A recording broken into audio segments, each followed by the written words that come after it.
नमस्कार दोस्तों। बात करते हैं एक ऐसी समस्या की जो हर घर में है। लोग आजकल आते हैं मेरे पास और बोलते हैं कि मेरा बच्चा या मेरी बच्ची डिप्रेशन में चली गई है। दोस्तों, डिप्रेशन में बच्चा या बच्ची क्यों गई है, मैं उसकी एक बहुत ही दर्द भरी कहानी आज सुना रहा हूँ। आप लोगों को मैं कई बार वीडियो भेजते रहता हूँ, आप लोग इसको देखते भी हैं, कई बार मुझे सुझाव भी देते हैं।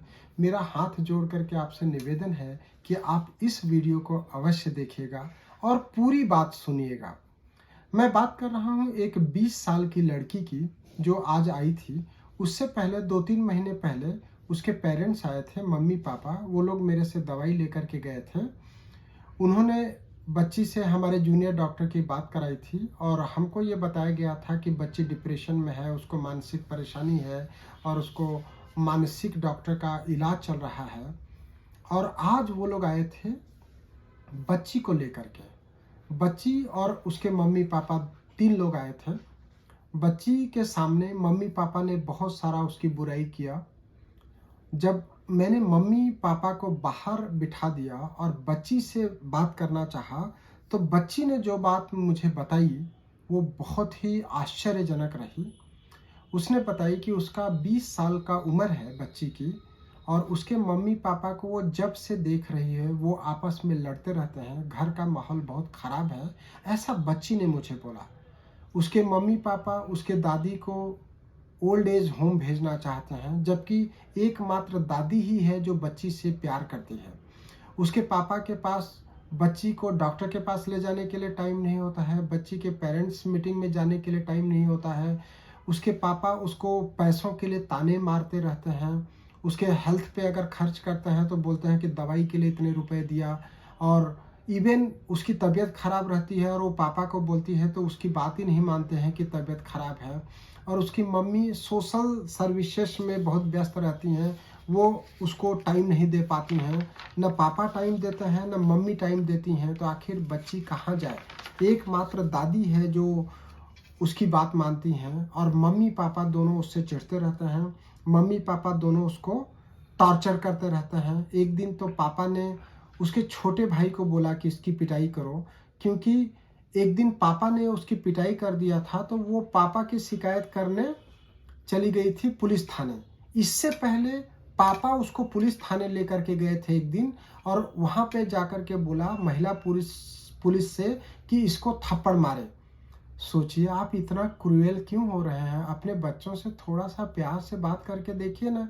बच्ची को आप अनावश्यक बिना किसी कारण के पुलिस थाने जा रहे हैं और महिला पुलिस को बोल रहे हैं कि इसको थप्पड़ मारे। ये कहाँ तक न्यायोचित है। तो उसका वो सीख गई पुलिस थाने जाने। एक दिन पापा ने उसको मारा तो वो पापा की शिकायत करने चली गई पुलिस थाने। अब पापा ने दूसरा रास्ता निकाल लिया कि अपने छोटे बेटे को, मतलब वो लड़की से छोटा है, लड़का 6 साल छोटा है, उसको बोल रहे हैं कि उसकी पिटाई करो। तो अब इस तरीके से अगर घर का माहौल रहेगा तो बच्ची डिप्रेशन की, वो तो बोलती है कि मैं तो बहाने करती हूँ। ऐसा नहीं करे। आपसे मेरा करबद्ध निवेदन है कि आप अपने बच्चों के साथ इस तरह का क्रूएल व्यवहार न करें। पापा उसके 3-3 महीने 2-2 महीने के लिए मोबाइल छीन लेते हैं। आजकल का तो समय मोबाइल का ही है, मोबाइल पे ही पूरी दुनिया है, तो बच्चे तो मोबाइल रखेंगे ना।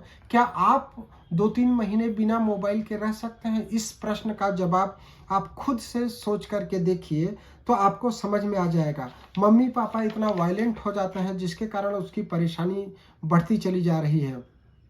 उसको झूठ बिल्कुल बर्दाश्त नहीं है और मम्मी पापा हर बात में झूठ बोलते हैं, हर बात में लड़ाई करते रहते हैं, आपस में ही लड़ते रहते हैं। आज श्रीमती जी ने बताया कि उनको 26 साल शादी के लिए हो गया, कभी भी उनके पति ने ये नहीं बोला कि आइए हमारे साथ बैठ करके खाना खाते हैं डाइनिंग टेबल पे। मतलब ये ऐसी कैसी मॉडर्निटी।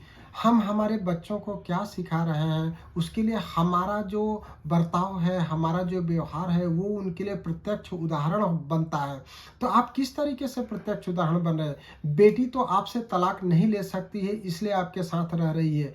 बहू के साथ क्या होगा, जब बहू आएगी दूसरे के घर से और आपके घर का ऐसा माहौल देखेगी तो वो तो अगले दिन ही तलाक के लिए जब फाइल कर देगी, कुछ महीने ही वो आपके साथ रह पाएगी। मैंने ये प्रश्न उन पेरेंट्स से पूछा कि जिस तरीके से आप बच्ची के साथ कर रहे हैं, उस तरीके से जब आप बहू के साथ करेंगे तो बहू कैसे रहेगी आपके साथ? वो निरुत्तर हो गए। मैंने बोला कि आप 15 दिन बाद इस प्रश्न का जवाब मेरे पास ढूंढ करके लाइएगा।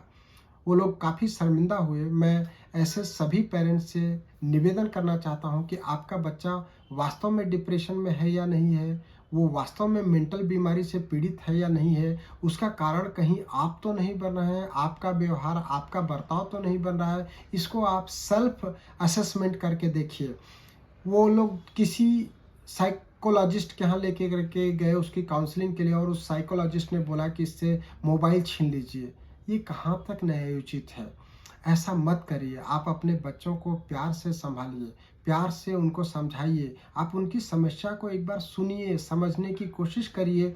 हो सकता है कि डिप्रेशन जैसी समस्या का निदान आपके घर में ही हो जाए। तो दोस्तों, आप इस वीडियो को ज़्यादा से ज़्यादा लोगों तक भेजिए, क्योंकि डिप्रेशन जो है एक बहुत बड़ी समस्या होती जा रही है। कई बार बच्चे इसी कारण सुसाइड कर लेते हैं। हमको सुसाइड रोकना है। बच्ची ने बताया कि उसके जो रूम है उसका लॉक तोड़ दिया है, पापा बोलते हैं कि गेट तोड़ देंगे। इस तरीके से आप बच्चों से नहीं बात करें तो ज़्यादा अच्छा होगा। बच्चों की दुनिया में आप थोड़ा सा जाइए। जो हम बात करते हैं जनरेशन गैप की, तो हमारे बच्चों और हमारे में भी तो जनरेशन गैप हो रहा है 25 साल 30 साल का। केवल जो ओल्ड एज वाले हैं उनमें और हमारे में जनरेशन गैप नहीं है, हमारे और आने वाली पीढ़ी में भी जनरेशन गैप है। तो उस जनरेशन गैप को आज समझने की कोशिश कीजिए।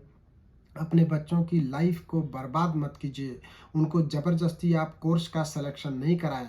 उनसे पूछिए कि वो क्या पढ़ना चाहते हैं, क्या करना चाहते हैं, उनको वैसा करने में हेल्प करिए। तो मुझे लगता है कि आपको न तो किसी मानसिक चिकित्सक के पास जाना पड़ेगा, न तो डिप्रेशन का इलाज करना पड़ेगा।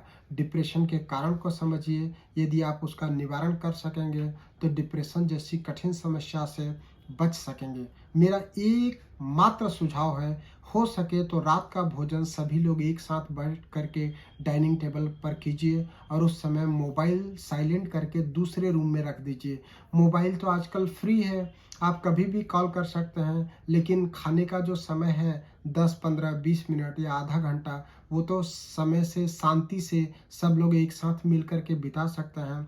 बस इतना सही मेरा निवेदन है। कहीं गलती हुई हो या किसी को मेरी किसी बात का बुरा लगा हो तो उसके लिए मैं माफ़ी चाहता हूँ। पर ये वीडियो बहुत इम्पॉर्टेंट है, आप इसको डाउनलोड करके दूसरे को अवश्य भेजिए, ताकि हम युवा पीढ़ी को डिप्रेशन में जाने से बचा सकें। थैंक यू, धन्यवाद, नमस्कार।